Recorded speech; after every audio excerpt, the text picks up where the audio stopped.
Bienvenue les passionnés dans mon univers où la curiosité est une qualité. Alors les questions sont encouragées en direct ou en différé. Aujourd'hui, j'avais envie de vous parler, je vous l'ai annoncé hier, c'est la suite.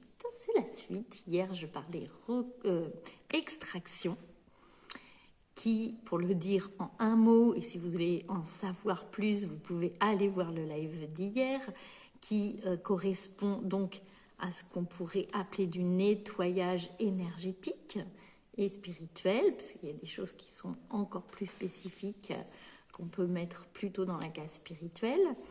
Et aujourd'hui, on va parler recouvrement pour parler de recouvrement d'âme, puisqu'évidemment, on est dans le domaine spirituel et plus particulièrement avec les outils du chamanisme pour ce qui est du recouvrement. On peut le faire aussi avec des petites variantes, mais c'est quand même quelque chose du chamanisme.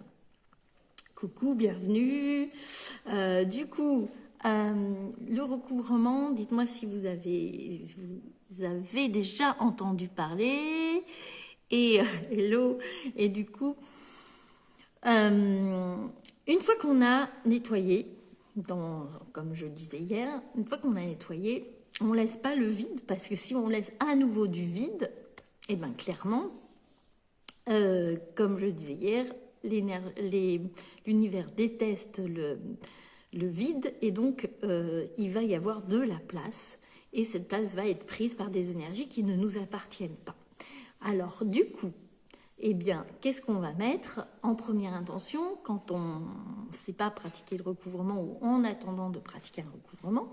On va mettre de la lumière pour de l'énergie de lumière de l'univers ou de la source, comme vous pouvez l'appeler. Et on va faire, on va dire, un pansement de lumière pour imager. Hein. C'est pas très joliment dit, mais ça parle bien. Mais dans l'idéal, on va remettre l'énergie de la personne. Donc ces parts d'âme, ces parts d'énergie qui, suite à un choc, ont laissé ces fissures, ces trous, plus ou moins grands selon l'importance de l'impact du choc énergétique, eh bien on va aller les récupérer et les réintégrer dans la structure énergétique de la personne, et c'est pour ça qu'on appelle cela des recouvrements d'âme. Alors, on lui ramène ces morceaux d'âme. Moi qui viens de la psychologie, je vais faire un petit aparté pour faire le parallèle avec ce dont on parle en psychologie, c'est-à-dire les dissociations. Et le recouvrement a beaucoup à voir, pour moi, c'est mon interprétation, avec la dissociation. Parce qu'au niveau psychologique, quand vous vivez un choc, eh bien, vous vous protégez en vous dissociant, c'est-à-dire en prenant une certaine distance qui permet de vivre, pas de l'intérieur, le choc, et de le vivre, du coup, en étant pas au cœur de la scène. Hein. Donc, c'est une façon de survivre, de se dissocier. On commence à bien connaître ces mécanismes maintenant.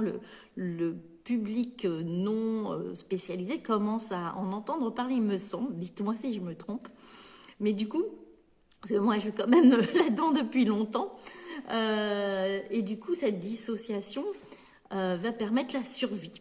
Et puis, à un moment donné, va plus y avoir lieu d'être dissocié, et au contraire, ça va créer, quand le danger n'est plus là, et ben, au contraire, ça va créer une distance avec soi-même qui est, au long cours, qui peut être dysfonctionnant, hein, puisque du coup, on n'est pas entièrement soi-même. Le recouvrement, eh bien, va permettre de ramener cette énergie, parce que du coup, pour moi, c'est exactement le même mécanisme qu'on décrit en psychologie au niveau énergétique. Pour se protéger, l'énergie part dans des endroits où l'âme se sent mieux, hein, on va dire dans des endroits qui sont de l'extemporalité qui sont transcendées, où il n'y a pas d'émotion, où il n'y a pas ces règles du jeu de notre monde, de là où elle vient en fait finalement. Et donc cette âme ou ces parts d'âme qui se sont protégées comme ça, on va les ramener pour que la personne soit le plus possible entière. Alors évidemment dans notre culture, comme je disais hier, on a malheureusement on s'en occupe tardivement quand on s'en occupe, donc et bien du coup il peut y avoir besoin de plusieurs recouvrements. Alors je vois que ça bouge un petit peu en bas, là je vais aller voir les petites questions. Aurélie, t'es dit intéressant le parallèle avec la dissociation. Bon, moi je l'ai jamais entendu, mais comme je viens des deux mondes, ça me paraît tellement évident. Coucou Marie, coucou, je vois des nouvelles personnes. Coucou Laetitia. Donc pour ceux qui ne me connaissent pas ou moins, sachez que les questions sont les bienvenues ici, en replay ou en message personnel. Je réponds toujours et j'adore particulièrement. Et parfois, quand la réponse est un peu longue, eh ben, ça m'inspire un live que j'essaye de maintenir un peu court pour que vous puissiez en profiter, écouter. Voilà moi pour ce que je voulais vous dire d'essentiel sur le recouvrement. Bien entendu, quand on commence à pratiquer d'une manière plus régulière, eh bien dans mon stage, dans ma formation, on peut apprendre à pratiquer les recouvrements. Donc ça va en intéresser certaines qui sont ici. On l'apprend pas dans le module 2, un peu plus tard, et ça permet voilà, d'être au service de ce processus, parce que effectivement, même si on le fait au niveau psychologique, si on ne l'a pas fait au niveau énergétique, comme je le dis souvent dans mes lives, et pas seulement dans mes lives, on est vraiment un être holistique, et quand on s'occupe que d'un aspect, ça va poser problème. On s'en rend vraiment compte quand on s'occupe que de l'aspect. Par exemple, imaginez que vous avez eu un accident de la route. J'ai pas de mal à m'imaginer, puis ça m'est arrivé. Un accident de la route où je me suis, entre autres, ouvert la main, etc. Imaginez que j'ai soigné l'aspect psychologique du traumatisme de l'accident, éventuellement l'aspect,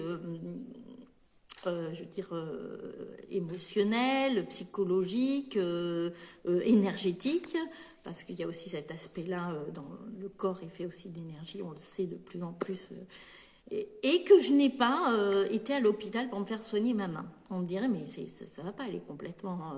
elle va jamais guérir, ça suffit pas. Et je donnerai raison. Et bien de la même manière, quelqu'un qui va juste soigner la main à l'hôpital et pas faire le reste, pas travailler sur l'aspect énergétique, l'aspect du choc et d'aller rechercher l'âme, et l'aspect psychologique aussi, va y avoir toujours un déséquilibre. C'est pour ça que il me semble important de pouvoir, de mon point de vue évidemment, de pouvoir allier toutes ces parts de nous, et ça revient, et venir s'en occuper. Traditionnellement, on a un chaman pour 100 personnes, on est bien en dessous, il y a de la place. Et donc pour s'occuper de cet aspect spirituel aussi, et d'aller rendre les gens plus entiers, et c'est une des choses que j'adore faire, c'est particulièrement sympathique de faire ça, vous imaginez bien. Coucou Laetitia, coucou Nathalie. Est-ce qu'on arrive toujours à récupérer les morceaux ou parfois ce n'est pas possible? Alors, j'ai jamais eu le cas où j'ai pas réussi, en tout cas. Mais parfois, il y a besoin de négocier, par contre. Donc, c'est une bonne question. Il y a besoin parfois de négocier selon le choc qu'il y a eu, et de mettre en sécurité. Voilà. Non, il n'y a pas d'autres questions.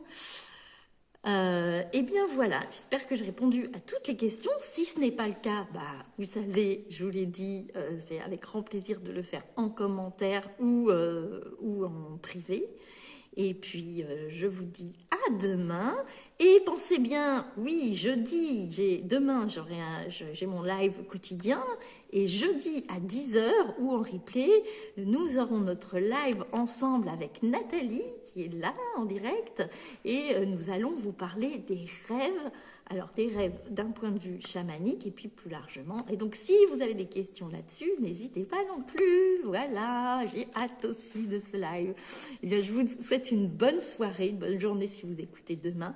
Et je vous dis à très vite.